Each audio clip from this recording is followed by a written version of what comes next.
going to be close.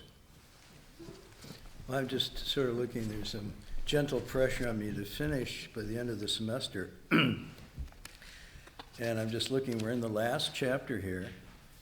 And when I do this, it's always a mistake because there's not much, and then we get into it and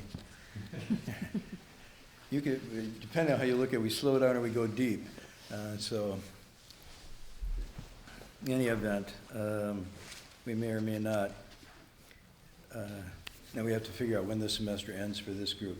I think it'll probably be the week prior to the 21st, because that week I'm really swamped with academic stuff. And so probably we go 3 more classes, tonight, next week, and the week after. And then you're liberated to do. I'm going to pick up on the bottom of page 109.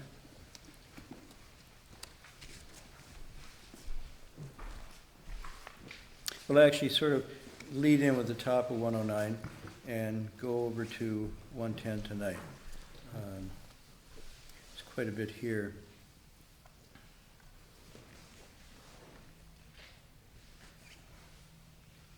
So the first part that begins, for those of you who are just sort of catching up a little bit, this is Dharma Master Hui Neng, the Sixth Patriarch, giving his final instructions to his very close disciples, the ones that he's entrusted with the task of keeping this teaching alive. And the way it stays alive is not by being preserved in a library, but rather being embodied in these people themselves, so that becomes their life. They become the teaching becomes them.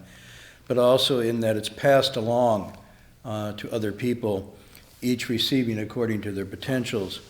And you can see even here, this particular really terse presentation to them of the direct teaching isn't given to all the disciples. They've gotten other teachings. And as he points out, the teaching is really not that diverse at all. It's a single teaching, but it's received differently by different potentials. And so a profound statement about the teaching could be made, but unless there's a profound receptivity and openness to that, it won't be heard, it won't be felt. And conversely, something very simple can be said, but unless there's an opening for that, it won't be felt or heard either. So there's a kind of, how you say it, a kind of reciprocity or an interactive nature to this Dharma. The Dharma is not just there as some repository of sacred works that's just studied and honored and revered. It's a living, liberating mechanism that only works when the potential of that teaching and the dispositions of the person hearing it can connect. So this makes it difficult in the sense that how is it then passed along? How is it preserved? This is one way of preserving it, but it's only preserving the letter of it, which is very valuable. Without this, there wouldn't be anything at all. But again, the letter has to be animated, enlivened to connect with the Spirit, both in us and through these words. And then it's actually, it goes on. So generation to generation, decade to decade, this has to be brought up again, has to be discussed again, investigated again, and absorbed again by another generation, yet another generation. So in this way, that's what's interesting about this passage. Fa Hai, the senior seated Fa Hai, and again, I won't go into whether he really is a senior seated Fa Hai, or whether because he was one of, if you remember at the beginning, let's see if we go back to the very beginning, page 1, you see that the person who wrote the general introduction is Fa Hai. And you see Fa Hai appearing throughout. So my teacher used to play with us a little bit and saying, maybe he was a senior seated, or maybe he thought he was a senior seated. And since he is writing a great deal of transcribing this, it could be that This is his entry here.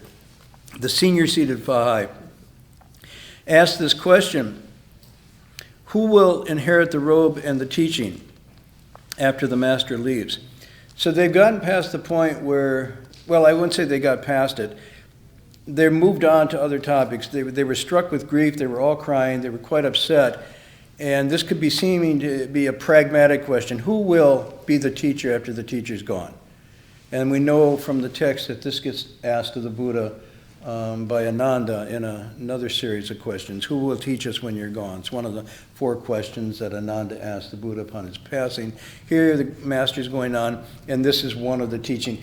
It's called inherit the robe and the teaching, but on one level it simply means who will be the heir apparent, who will be the teacher. And of course we know earlier that the robe was the robe that was given to him, passed along from the 2nd, 3rd, 4th, 5th patriarch to him, a symbol that he was the inheritor and protector of this teaching. And then the master says, and the master replies, very interesting, he says, you will, Fahai. You all see that? You don't see that. Okay, so that didn't happen. So we don't know what Fahai's reaction was to that. And it could seem like the answer is a little circular here a bit. The lectures I've given, this is Hui Neng speaking, the lectures I've given during the time I was at the Great Brahma Monastery, this is Da Fan Si, have been transcribed and circulated. Call them the Dharma Jewel Platform Sutra. Preserve it and pass it along. To liberate the myriad living beings, just follow these teachings. They can be called the correct Dharma. Those of you who know the Chinese, this is Zheng Fa. I will bequeath the teaching, but I will not bequeath the robe. So this is a very interesting answer he's giving. He immediately says, the teacher is the teachings. This is basically what he's saying here. It's not, if you thought I was a teacher, you're only partially right and you're partially wrong. The teachings are the teacher. And the teacher is only a teacher in that the teacher manifests and lives the teachings. So the teachings go on independent, in a sense, of an individual. Whoever understands and embodies these teachings is a teacher, not the teacher, a teacher. And so he says, he gives credence, though, to what he's been talking about. In other words, he says this, from the time he took the Dharma seat, way back at the beginning to now, which he took the platform, he sat on the platform and began his teaching formally, and that's why he says those teachings have been, somebody's been taking notes. They didn't have this. They didn't have that. They didn't have any of those electronic devices. So, really, what did they do? They actually took notes. Like, what's that? You take a pen or a pencil or a brush and you write down what you heard. Whoa, that's really retro. Yeah, it is. I mean, that's all they had then. And so somebody wrote these down, or a number of them wrote them down, and they started to compile them. And he says, give them the name of the Dharma Jewel Platform Sutra. These are jewels of liberation or wisdom that are coming from the platform that I sat upon to give these talks. And he says, preserve it and pass it along. Both. Sometimes you get preservation without passing along. For example, I remember a visit some years ago after the Cultural Revolution in China when we were touring, and at that time the government agency in charge of religion wanted to have us go back with the impression that there was religious freedom now being exercised. And so they took us to a number of museums and showed, because we had the impression that many of the instruments, the artifacts, the images, the temples had been destroyed during the Cultural Revolution. And our tour guide took us to this couple of wonderful museums. And there you saw these wonderful images like you have here, some, and the bell and the fish and the drum and monks' robes and so forth, but they were all behind glass cases. And his point was, never again, we're going to preserve it. And, you know, the irony of this is very funny because you preserve it by using them. So the bell wasn't being bonged, and the fish wasn't being hit, and the robes weren't being worn, And the images weren't in a place that you could buy them. This is just a museum that you paid to go through.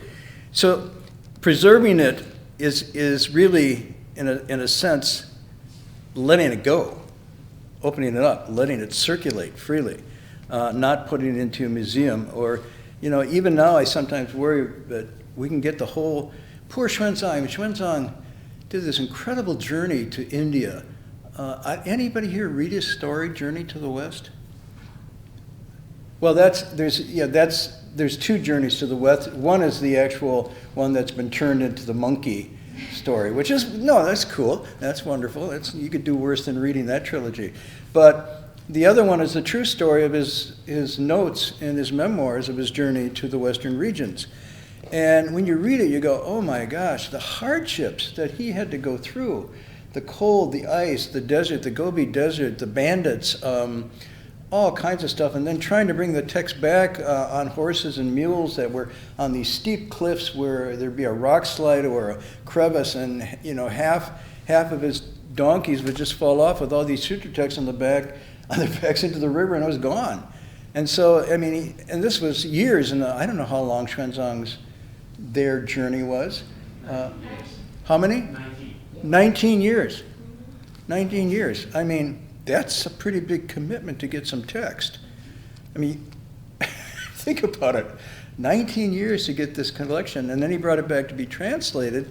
And in the meantime, he learned Sanskrit. Now, for me, that's a 19-year endeavor in itself, just to learn Sanskrit. But, he picked up Sanskrit while he was in India and so forth. So we now have it on CD-ROM. You can just go online and download the whole Tripitaka. Not 19 years, not even 19 minutes or 19 seconds. You have the whole thing in front of you. And there's no hardship involved. You might have to sit upright from your, or get your computer lit up a little bit. But it's really easy. But the problem perhaps with that is that it's too easy. It's too available, it's too accessible, and therefore not accessed. We don't value things that are easy to get. This is human nature, or some part of human nature. And when it's really difficult, if I said to you, there is an incredible text that will lead you to peace and understanding and complete awakening, and it's in a mountain in the Rockies, it's up at about 13,000 feet, and we're going to have to climb to get there, but boy, when you get there, everybody would, well, some people, I don't want to, but other people would really want to get it. And I could say, well, it's just this text. I could hide it at 13,000 feet. And people would clamor to get it. Here it is, not only here at Berkeley Buddhist Monastery, you can read it online. But in a sense, that makes it more remote, less accessible, and perhaps sort of less urgent in our mind. So it's a mixed bag. Anyhow, they wanted to pass it along. And what I'm trying to emphasize here, the passing along has to be some serious engagement with the text, or it's not being passed along. So one of the reasons we have a forum here to lecture the text is not particularly because these lectures are good or bad, but it's just to give a space for this to happen, a space to look at this text again, to talk about it and discuss it, and keep it being passed along rather than just download it on a computer someplace. And he says it's to liberate the myriad living beings. But then this very interesting line, he said, to do that, you just have to follow these teachings. It's not enough. It's not enough to just proclaim them. You actually have to live them. And he says these can be called correct dharma, jungpa. And sometimes people translate this, I think, wrongly as orthodox. And really what it means, because this is an orthopraxic tradition, in other words, the teaching is made right not because it was said by so-and-so, or even that it accords with certain dogmas, but rather it's orthopraxic in its correctness is in its liberating effect, its usefulness, its functioning. It is made right by the fact that it works. Now, that's what orthopraxic means. So here, correct means works. It's efficacious. Not efficacious in a magical sense. Don't get me wrong. It's not like he's purporting to some magic in holding this text or reviewing the text. But it delivers. It does it. If you take it up and do what he says, follow these teachings, the Dharma will activate in your own nature and you will awaken. So I will bequeath the teaching, but I won't bequeath the robe.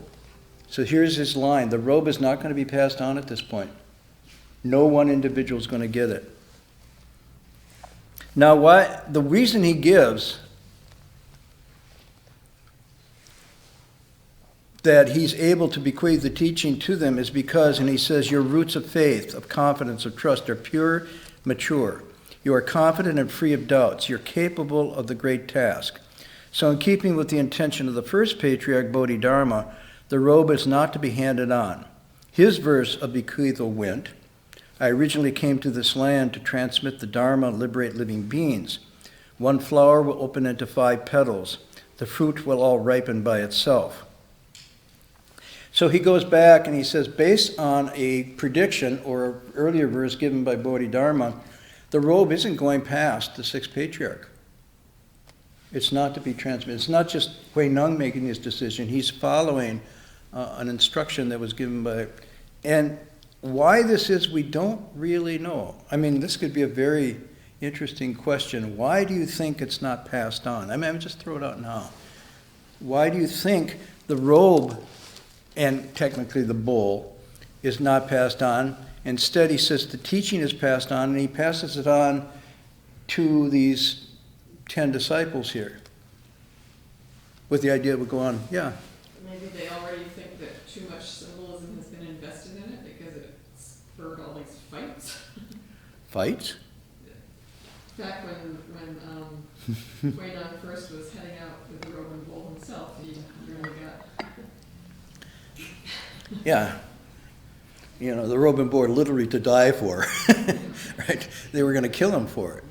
So it could be that in the time that he's living, this would almost be like a death sentence.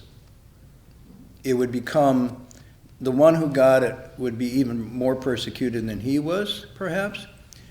And even more so that the emphasis, and this is my little spin, side interpretation, the emphasis would go on the symbols rather than the substance. And therefore, by not putting it into a symbolic form, he puts it back into a living form again.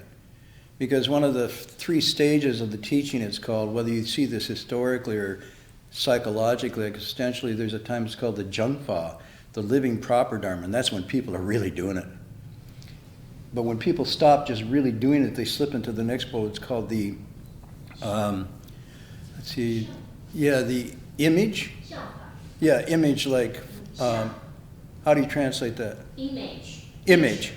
It has to do with a sort of the semblance of it.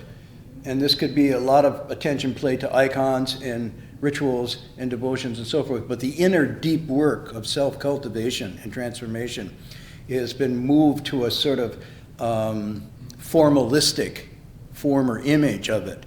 And then the 3rd stage is even deteriorates from there where it's absent. The absence of it. It's not there in existential, it's not there accessed through text and images, and it's not even accessed through the human sensibility of wanting even that. So this could be that what he's doing is avoiding it moving from Dharma proper, which as you can see is really alive in this text, to something more symbolic, something more ritualistic. And we see throughout here there's also issues of state support. And one of the things that indicates the image form thing is when you get the government or the state officially buying into and endorsing and setting it up. It's really, nothing kills like success. And in this case, if it gets that, it in many cases, not just Buddhism, but other religions, once they get fat and happy endorsements from the state or from rich donors, it's just a question of time before things go wrong. Ask Martin Luther. But in any event, so it could be, anybody else on why it's not going to pass along?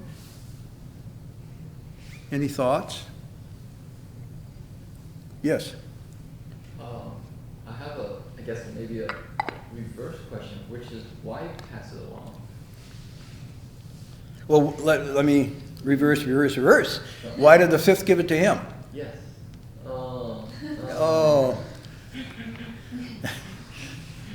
Yeah. As a symbol of... It was a symbol and a token of his worthiness to become the representative of this Jungfa, this proper teaching. Of his awakening. Well, not just his awakening. The awakening is one thing, but the mandate to carry on is with the robe and bowl. This is proactive. It's not just a recognition. It's a charge. The robe and bowl were a charge to continue this.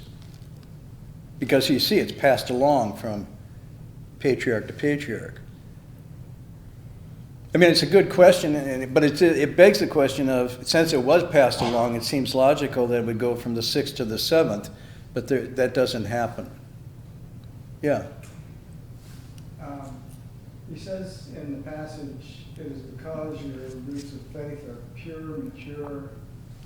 So that's in the second paragraph of what he says. He says, you are confident, free of doubts. You are capable of the great task. So he's not just talking to one person, he's talking to the group. Yes. And so to set one person up as the teacher Interesting. might undermine that that Sangha spirit, if you will. This is subtle what you're saying, because it implies that there could be a little upset if somebody got it. Even among these advanced disciples. Let's say you're all the advanced disciples, and I just happen to be playing this role, and I call you all together, and I say, Ellen gets it. And you all go, oh, that's so wonderful. Congratulations. It's like the Academy Awards, right? And the award for the best goes, and you see their faces go, you're the ones that didn't get it. But, could they stab if they would? Yes, they would. So, and we know that there was some contention already within this group. So it's possible that there could be even among them, some jealousy and envy and resentment, perhaps. Well, that's not exactly where I was going with that. Uh-huh. I was thinking that might just lead to false thinking, that one person was at a higher level of achievement or of practice than the others. Mm-hmm. I mean, you could look at it a very positive way that instead of just one where he was, now there's 10. Right. And that's why it wasn't that way prior to the Sixth Patriarch passing. Again, though, we have to sort of include the idea that Bodhidharma saw something here early on, that he's the one that made the call not to pass it on, and Hui Neng is just according with that earlier call. So we have to figure out there was something deep in the wisdom stream of understanding. Yeah. But is it implied that he knew that it would be after the 6th, no more passing on? Did he specify that number? That's what the verse is supposed to indicate. Yeah. Because otherwise the previous... The verse is not necessarily the only confirmation. He's obviously saying the verse is Bodhidharma's verse, but also his intention that the robe is not to be handed on. Right. Attributes to Bodhidharma. That's not clear from the verse, but that not be the only thing he's referencing. The only other alternative would be that the previous 4 patriarchs had been going against the first will, and that it would not be passed on. Right? So if we assume that that's not the case, then he must have predicted that 6 and done. This is very interesting. I mean, I'd have to look at it a lot more and study. It seems as if the standard interpretation that it was to be passed along, that the first 5 did what was appropriate and proper, but that they had an earlier message, from Bodhidharma not to go past the 6th. Right. So either that or some sort of, like, when the stars are aligned all correctly, then you'll know that it's no longer time to could be pass that it too. along, right? Could be that too. But clearly, I think we have enough factors playing here that it's probably not a bad idea to not pass it on, for all the reasons you mentioned and perhaps more. So then he says, the master said, And what's interesting to me here is what you read, Mark, I took as your roots of faith are pure and mature, you're confident, free of doubts, and capable. That is the confirmation that they are able and ready, of all of them. And he's saying it's the strength of what you're about to do for the great task doesn't come from the robe or the bowl. It comes from within you. So this is really a living transmission. Because you're able to be up to the task, you now basically have the robe. If I were to give you the robe without these qualities, it wouldn't be anything at all. And it could be the decline because you would think you had more than you had. So this is very, very interesting. Then he goes on, the master added, we're into the next section here. All of you good and wise advisors, each of you, clear your mind and listen as I explain the Dharma. If you wish to realize perfect wisdom, you must master the single mark samadhi and the single practice samadhi. If you do not attach to appearances wherever you are and do not become attracted to or averse to them, neither grasping nor rejecting, are untroubled by gain, success, failure, and the like, but instead in the midst of all things remain calm, composed, fluid, and adaptable, modest and not aggressive, quiet in mind with few desires, then you've mastered the single mark samadhi. And then if you, no matter where you are, whether walking, standing, sitting, or even lying down, you can maintain a sincere, straightforward, and direct singleness of mind that never leaves the place of awakening, the real Pure Land. This is called the single practice samadhi. So in this, he is kind of imprinting something that he's been saying all along, but he puts it into a very brief, condensed form. And he uses two expressions, the single practice samadhi, the single mark samadhi, and then he defines what those are. A little bit about that. Samadhi, and here we were talking about in the class this week why we translate it as samadhi, because sometimes it's translated as concentration or meditation or contemplative, blah. But it's actually, in this text, different words are used for that. So if you see the chapter called Concentration and Wisdom, it's not samadhi and wisdom. It's Chinese is ding hui. Ding means stopping or fixing. So there it's used specifically to talk about sort of meditative practice. Samadhi is a transliterated term from the Sanskrit. It's not a Chinese term. So in other words, when the Chinese were getting, let's say Xuanzang comes back with all these texts and they have to translate them into Chinese, this is a very difficult and arduous process. And right now we're in the midst of doing that with English, by the way. And those of you involved in translation realize it's very hard work. So where the Chinese thought they had cultural or what they call idiomatic equivalents in their experience from that original Sanskrit they got, they translated it into Chinese. And where they felt they didn't have that, or that the term itself was so complicated and so nuanced that they couldn't really render it into an equivalent Chinese, they left it in the Sanskrit, but they transliterated it. And that means what? The sound gets carried over. And so samadhi is Sanskrit, and they translate it as sanmei, which is literally, doesn't have anything to do with Buddhism. If you look at the character san is for three, 1, 2, 3, er san. So that's san. And mei is another character that doesn't have anything to do with meditation. It's just a sound. The same thing happens with, bodhisattva. Is that Chinese? Now, if you're in a Chinese conscience, you probably heard it so much. Of course it's Chinese. No, it's not Chinese. It's Sanskrit. And they didn't translate that. Now that's to say, oh, because they didn't have any bodhisattvas in China, that's why. They have the equivalent. It was such a complex term, meaning so many things, that they left it as Sanskrit, and it came out as puti-sato. That was the original. And the Chinese, for some reason, like things short. So it became pusa. So it went from bodhisattva to puti-sato to pusa. And even Buddha was originally Buddhaya. In the Sanskrit, there's a slight Buddhaya. So it's 3. And that became Photoya. which was full. And there you have the Chinese. So here's another term. So what does samadhi mean? Anybody?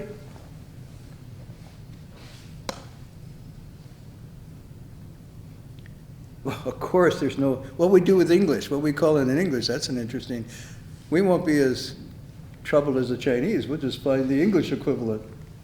Meditative absorption. Meditative absorption. All in favor? You like it? It's okay. Yeah, this is, even if the more you study this, the more difficult you realize to find the English equivalent. One of the earliest translations? Trance. Hey. No, many of the early translators saw, and somebody says, what's that? He's in samadhi, or she's in samadhi. And they went, trance. They're like hypnotic trance. So trance-like absorptions, and absorption has the same meaning, sort of to lose yourself, immerse yourself in an altered state of consciousness. And to be honest, there are uses of that term in the text that refer to various stages of meditative absorption. Where did you get that, by the way? You didn't just come up with that. No, I don't know where I got it. But in this particular case, what he's referring to is a state of mind and body that is completely level and equal, undisturbed but completely aware. He calls it the mind that's everywhere engaged and nowhere attached. And it means 24/7. That's why he calls it the single mark and single practice samadhi. It's not something you enter or leave. Because sometimes people enter samadhi and the routine is, okay, you've just entered samadhi. And then when it's time to come out of samadhi, go, right? Meditative absorption, meditative, whatever, you're out again. It's like a toggle switch. The samadhi, the way he's using samadhi here is not something you enter or leave. He calls it the das sanme, the great samadhi. And it's not something that you go into and leave this world, nor something you come out of and re-enter the world. But the distinction between this world and the enlightened world, if you want to use that, is non-dual. It's the same world. It's just how you relate to it. And if you're relating to it with a level and equal mind, not going up and down, not being thrown off your even keel. And so one of the translations would be equanimity. Equanimity in the midst of everything, which means you're seeing things clearly as they are. It's not like you're repressing or controlling yourself not to be moved. It's because you've seen things as they truly are that in the midst of things you can remain stable, unmoved or unwavering, but alert and aware.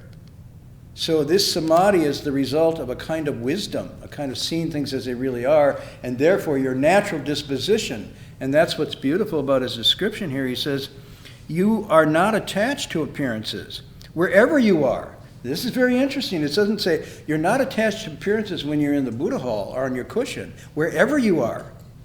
Really? Yeah, like on the freeway? Yeah. Whoa, at the mall? Yeah. In Las Vegas? Yeah. Don't go there yet, though. That's called, testing your samadhi. The expression is, if you're a clay bodhisattva, don't go out in the rain. It's sort of like Las Vegas, the rain. So you got to get a little more smelted in the sense you got to see through a little more deeply and a little more profoundly, because there's places out there and things out there that are meant to break your samadhi power. Really? Yeah. It's called advertising, and it's really effective. Not on me. Yeah, I know.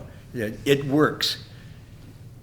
I don't want to talk about data gathering and the psychological profiles that are out there right now, but there's a psychological profile in an algorithm out there that knows you better than you know yourself.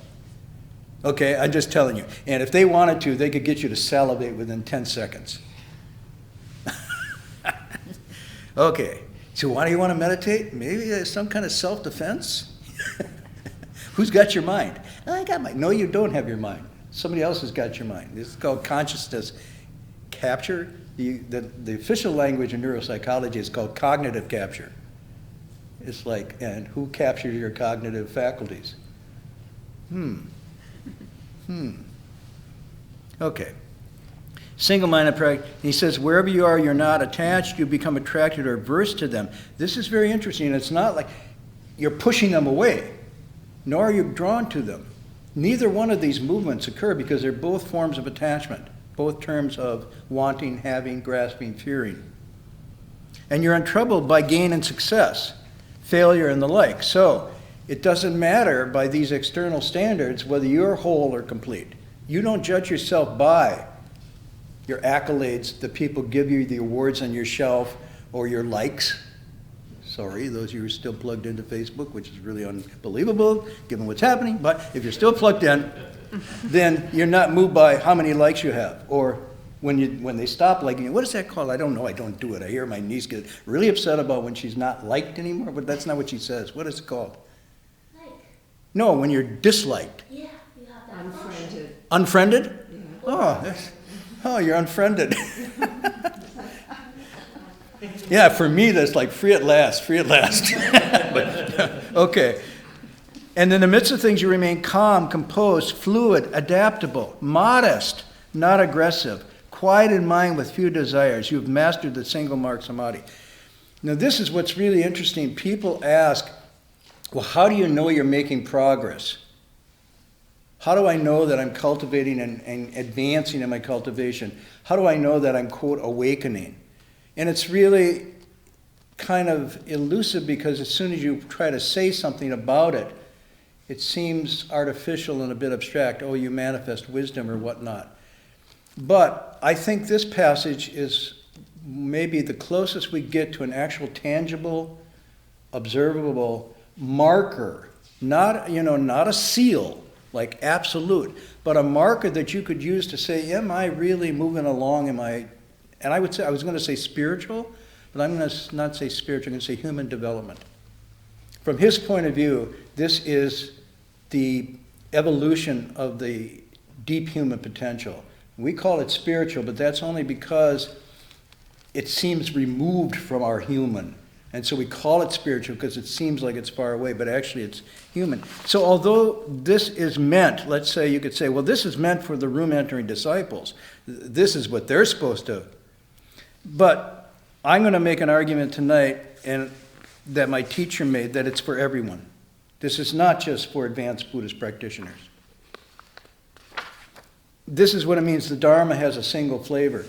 And my teacher was very clear about this. He didn't have different Dharmas. There was one teaching. It wasn't that there was a lay Dharma and a left home Dharma and a male Dharma and a female Dharma and a monk Dharma and a nun Dharma or a children Dharma. It was one Dharma. And you just cultivated according to your abilities at any one time. But everybody was along the same path, dealing with the same material and the same promise. So there was like, on one hand, you had total equality, total non-discrimination, but also total responsibility. It wasn't that you were given baby dharma or something like that. You were given the real thing to work on where you were at that moment tied up. So he's presenting something here that I think is meant to be a marker or perhaps a compass for whether or not we are making some movement towards liberation. And one of those is to not attach to appearances. This is tricky because I ask you, what are appearances? What does that mean? Technically in the Chinese, this is xiang. Yeah, well, hard to translate again. Really hard. What does it mean? Marker. Mark. Appearance. Appearance, right. Image. Characteristic, trait. What does it mean not to attach to appearances, though, in English? You want to try, Jason? Characteristics. Characteristics. Does that sound liberating? Very abstract. I'm not attached to characteristics. Manifestations. Manifestations. What does that mean, though? I mean, here, what does that mean? That's what I'm getting at, because this should be something that you feel viscerally, existentially when it's said. What does it mean to not be attached to appearances? The stage that Shakespeare recognized we're all on. Say that again? I said the stage that Shakespeare recognized we're all on. Oh, this is really interesting. Because when I was reading this, I thought of Shakespeare. And I actually brought that tonight. Whoa! That's uncanny. Well, this was not set up either. I don't know what's going on. Okay. But appearances does have to do with the idea of stage. Play. That we're all, as Shakespeare said, actors on a stage in a play. No. You are, I'm not. It's, sort of like, the games people play now, every night and every day now, never meaning what they say now, never saying what they mean. They while away the hours in their ivory towers, or they call away with flowers in a dark limousine, yada, yada, yada. This kind of thing is, he's hitting it. Appearances are not referring to the phenomenal world as if it were an illusory blah. Appearances is something we do. It's an interpretation. So we're appearance-seeing. We're marking. It's not about mark. We're marking. And as we see things, as they appear to us, that's what we think is reality. And what he's saying is if you have the mind of grasping need, attachment, you will then create the appearances of I like, I don't like, I want, I don't want. And you transfer basically neutral data into objects of desire or revulsion or fear and loathing and longing and so forth. But the appearances is not what they are in their essentially, but what they seem to be, seeming to be. And that seeming is a projection of our states of mind. So the awakened mind that sees through everything as illusory and not real, not fundamentally, then sees appearances as they are. These are just seeming appearances. Does that make, so this is important to get at because otherwise you end up sort of renouncing. And by the way, appearances refer not to just what's seen, but what's heard, what's smelled, what's tasted, what's felt. It's referring to the objects of the five sensory organs. These are the appearances of things. Okay. So then he's saying, if you have this liberated mind, if you are able to see things as they really are, and no longer be projecting your fantasies or your fears out into the larger reality and creating this stage, if you will, this canvas, then you won't naturally be attached because you realize there's nothing to get in this. Not only you can't get it because they're passing phenomena, but you can't get it because as soon as your mind changes, it turns into something else. An object of desire, when your mind changes, turns into an object of dislike or detest. Any of you ever broke up with anybody? Hello? The object of your desire, Mr. and Mrs. Suddenly, it's him. Hang up. Get out. I unfriend. Did he change his appearance? No. What changed? Your attitude. And suddenly the object of fantasy and desire becomes an object of loathsome, blah, blah, blah, rejection, until you replace it with another. But there's never one that really measures up, is there? It's really funny. Yeah. So maybe it's not that they don't measure up, is that the measuring stick is unreliable, volatile, unreliable, and, as they say, fickle. Not me. I've known when he comes or when she comes. Yeah, right. That's why we have an immense family marriage counseling business in California, because it doesn't work. Anyhow, you go on, in the midst of all things, you remain calm, composed, fluid, adaptable, modest, and not... Why would you be modest and not aggressive? Because aggression comes from wanting and seeking. And if you see through things and no longer hanker for them, then the aggression to get them, or to keep others from getting them, stops. Now this is interesting. It's a very rudimentary formula for world peace. It's not just about your peace. But if you actually incorporate this into a living mode, much of our acquisitive, aggressive, settings up start to, what's good for everybody?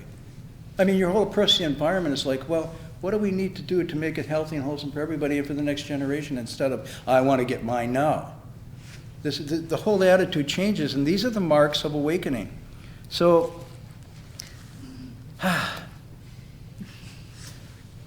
I was going to go, and I'll do this next week. I wanted to share with you quotes from other sources on this fewness of desires that's talked about here. Quiet in mind with few desires. This is a really important section, and we just don't have enough time to do it tonight. But I want to go in next week. I want to go into this a little more, because this is at the heart of not just this text, but a lot of the teachings where human beings can find the utmost state of happiness and contentment and joy is not in getting what they want, but in wanting to get only what they need. Not getting what they want or think they want, but getting only what they need.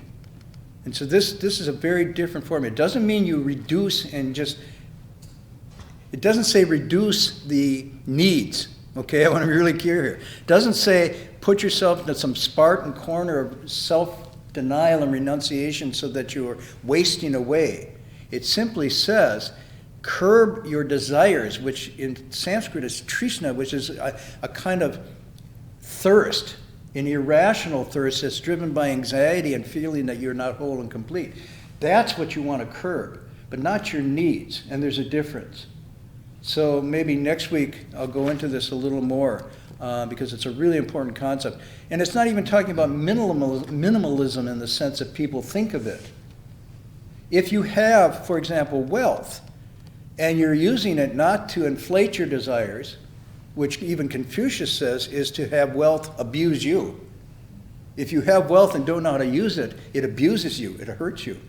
It doesn't mean that you don't have it or you do have it, it's how you use it and what you're using it for. So if you have wealth and you don't look like a minimalist, but you're actually spreading it around and using it in such a way as to help humanity, then that would not be called desires. It would be fewness of desires.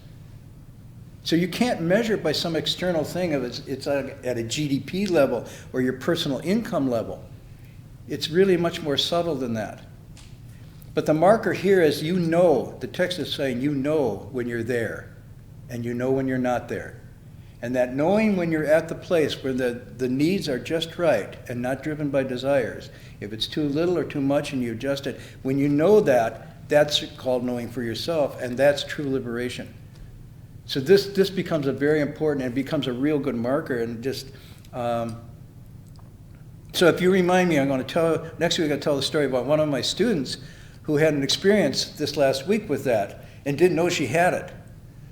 And so she came in to tell me about this experience, and after she finished telling me the experience, I said, you know, that's really, and right away she saw that she had an experience unsought after, that had to do with a basic realization of contentment. So if you remind me, I'll tell you next week, because there's still not enough time. And then I would tell one story. I will do Shakespeare next week too, because it's not fair to Shakespeare. But that you mentioned it, I'll do the Shakespeare next week. But let me tell you this story that came to my attention this week, because it has to do with appearances. So as I say, things are not in themselves desirable or undesirable, but thinking makes them so. And by thinking, I mean wrong thinking. You understand my basic point. A quart of oil offered to any of you now would be like, eh. But if you were out in the desert and your car was, then that quart of oil would be the most precious thing. Same with water or anything else. So what my point I was trying to make is that appearances are not in of themselves powerful or empty, but our longings, our fantasies make them so. So this is a true story. So this week, in this lovely place called Los Angeles, where there is fewness of desires all the time, there's a shoe store that some of you know, a low-end discount shoe store called Payless. Payless. Anybody ever gotten shoes from Payless? Well, nobody's going to say, yeah, I did. Oh, you did. Really expensive high-end shoes, right? Handmade by little cobblers in Switzerland or France. No, right? These are when we were on our bowing pilgrimage, Helen Wu, who was one of our Dharma protectors, would bring us out Payless shoes to keep us going. And they last a week or two. They kind of look good, And you start wearing them and you realize well, I won't compare, but they quickly fall apart. But they're made to look like designer things to the undiscriminating eye. Or, as I say in my story here, the overly zealous desire. So what somebody did is they got this great store, I guess maybe it was on Wilshire, I'm not sure, but in a very fancy area. They got the store and they put on these display cases, really nice display cases with glass and whatnot and the lights. And then they hired high-end people, well-dressed, as the salespeople. They don't call them salespeople, you call them service representative or outfitter. And then they took the Payless shoes from Payless factory and they put them in these glass cases. And usually they're about 20 or 30 bucks. So it started on 200, 300, 400, 500 bucks a pop for these shoes. And you're going, okay, so what happens? So all these people from that area of LA who are used to really fancy schmancy stuff said, oh my God, there's a new store. Now what they did, this is really tricky. They didn't call it Payless, they took all caps out. And so it was Paylessi. Like Italian, L-E-S-S-I, Paylessi. And a really cool thing in the front, right? And so the word got out, like there's this hot new store in LSE, Paylessi. And they even gave their salespersons like, could I help you? Oh, superb.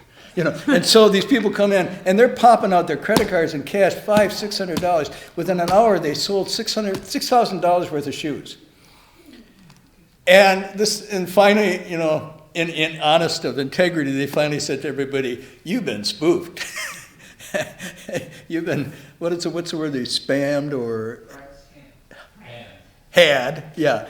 But what they did is they gave them money back and they let them keep the shoes. And that's how. But the point I'm trying to make was being turned by appearances because their mind was such that this was high end, da da da da da. They didn't see the substance of what was there, which is the actual just cheap Payless shoes, but they saw the Paylessi brands of these exquisite in their mind. So anyhow, it's kind of a mundane illustration of what I mean. But then the question is, to what extent do we get had? And the thing that I'm trying to point in the story is they didn't get had, they had it themselves.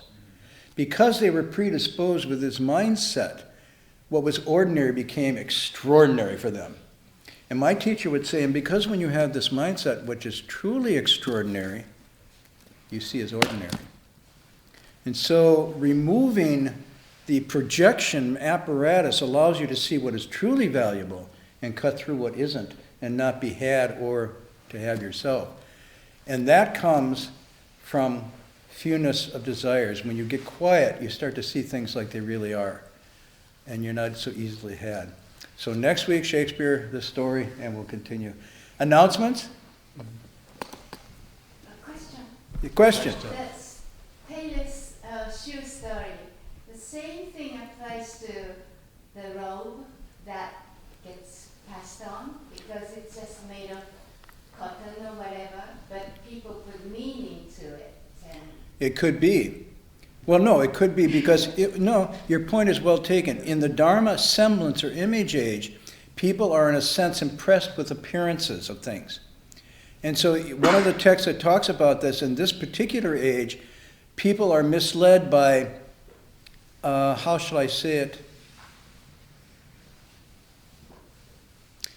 Teachers with accoutrements, fancy clothes, fancy temples, promises of wealth and prestige.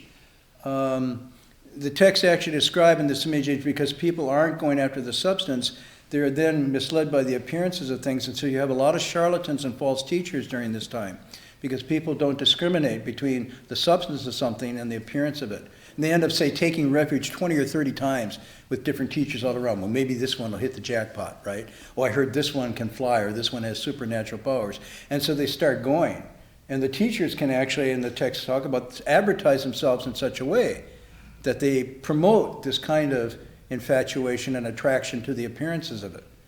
So it gets very subtle what this is, but you're right. instead of the person making the robe pretends to make the person, and then you can't tell. Now, in our age, there's none of that going on, so I don't know why this would be relevant, because everything is just as it seems. Says Robert Mueller. Sorry, go on. So, tomorrow we have a lot of events in the monastery. Started, I think, 1 p.m. we have Wuchin recital. Am I right? Stacy, do you know? I will get on the part of it. So 1 o'clock, right? Jin Chuanshi? 1 o'clock to 3 will be the Wuchin recital here in the Buddha Hall. What is it? Recital. Oh, recital. Recital. Recital. Recital. I'm saying in Polish. Oh, Recital. Recital, Wuchin recital, 1 o'clock tomorrow, and 3:30 we have storytelling class, and 7:30 will be Avatamsaka lecture led by Rabbi Heng Sher, and all classes go as normal. so the recital, usually where I come from, that means some kids get up and play the piano. Is that what's... Big Wuchin Oh, it's a Guqin concert. concert. Yeah. Oh, that could be pretty cool. Are you Check playing? it out. I'm not playing. Is that a Polish instrument? And then there's storytelling is, 3:30. who's doing the storytelling? Brian Conroy. Okay, so this is a very good storyteller. That would be really good to see. And then the evening lecture. 7:30 p.m. Oh, so full afternoon. Last chance to capture Reverend Sure at 7:30. Yeah. Leaving for Asia. Say again? Reverend Sure will be leaving for Asia, so this 7:30 will be probably his last lecture. Okay. Here. In the morning? And tomorrow we're having a Dharma assembly, reciting the Buddha's There is a Dharma assembly or not? Yes. Yes, 9 a.m. 9 a.m. We have recitation. Tomorrow will be, I don't know, Probably reciting the Buddha's name. you're reciting Buddha's name. Okay, so really a full day of activities here tomorrow. And we'll just do the transference now in English. Oh, Marty, maybe you can explain. Have you noticed that we have some new images? If, once we finish the transference, if you like, you should go up and take a closer look at these images. There's 3 different wooden ones here. Yeah, they just sort of came to us unsolicited a couple weeks ago. And I was moved by them. They're very powerful. The faces are very powerful. And you felt the same way. Yeah. They're old. These go back to the Ming Dynasty. And how they ended up here is, but they're home. And we quickly got them up here. I felt they were really happy. They were kind of like, get us in here, get us in here. We got them in there, and they're really.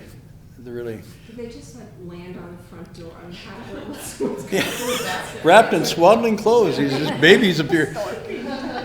How did they come, Yeah, Jinchuan? actually, somebody just put a little thing on our contact form. So we have 3 Ming Dynasty Buddha images, and we talked about the monastery. We're like, no, can't be Ming Dynasty. There must be images in the style of the Ming Dynasty.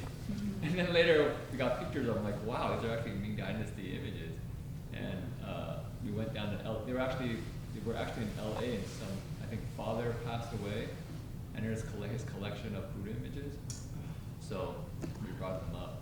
They're actually really pretty inspiring when you get very close. Pretty what? I'm sorry? Very inspiring when you actually get close. Yes. The distance is not, you don't quite get the same effect, but I remember when we had in the dining hall, and we came down right after morning ceremony, we were walking in, I saw them. The first thing you want to do is just bow, because they're just such a, Yeah. it's almost like a living presence in Yes. the room. Right at the distance, they're kind of like, okay, but if you're close, there's a kind of a, there's some kind of, I don't know, there's some kind of feeling from it that's a little bit. This could lead to a whole discussion about images and what they mean in the tradition. Some images are just sort of cookie cutter kinds of things that you see.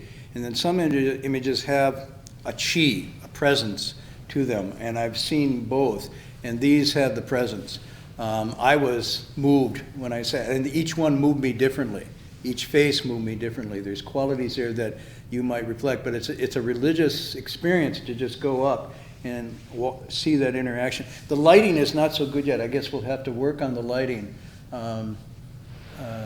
And there's been some talk of restoration, because if you look closely, you can see that the paint has faded away. There's a blue in the hair that's almost gone. Some of them have lost the eyepiece, which was probably a blue lapis lazuli centerpiece there. And then you can see a little orange or red where the robes were. My feeling right now is don't restore them. Leave them in this condition. I mean, clean them up a little bit. They haven't been cleaned. There was a Ming Dynasty spider in the back of one of them that we liberated.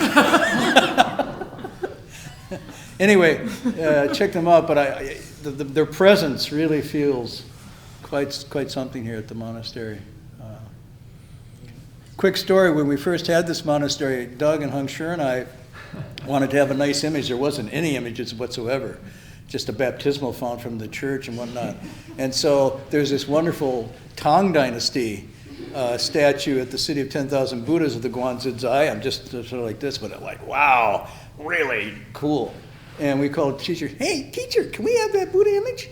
And he just, who are you to think that you could have that particular image, you punks? You know, that's, no. That was the end of it. So we thought, we're never going to get a nice image like that. And then after all these years, suddenly these arrive, and they have, I mean, it's like even more. Instead of one, we have 3 of them.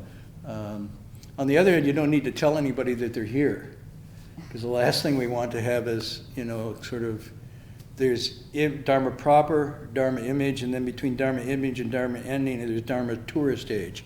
We don't want to go there. Okay, so we'll do the transference.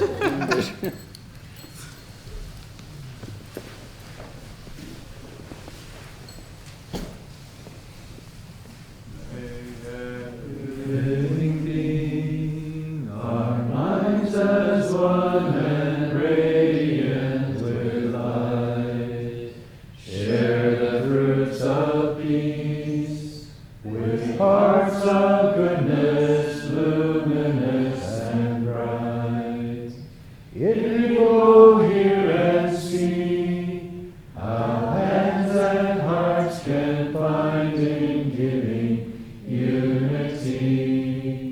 May our minds awake to great compassion, wisdom, and to joy. May kindness find reward. May all who sorrow leave their grief and pain. May the soundless light break the darkness of our endless night. Because our hearts are one, this world of pain turns into paradise. May all become compassionate and wise. May all become compassionate and wise.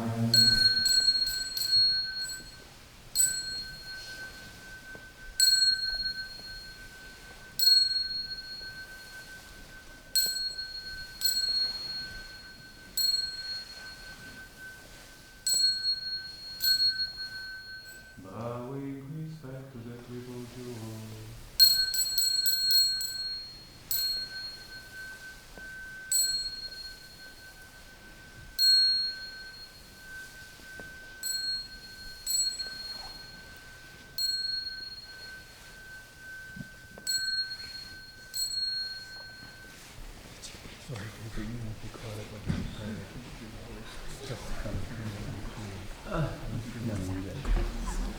Good luck chanting here. You get to work on your chanting all day. Actually, that's what made it all. But was gone. On purpose. Yeah, you go close, they have little ones there.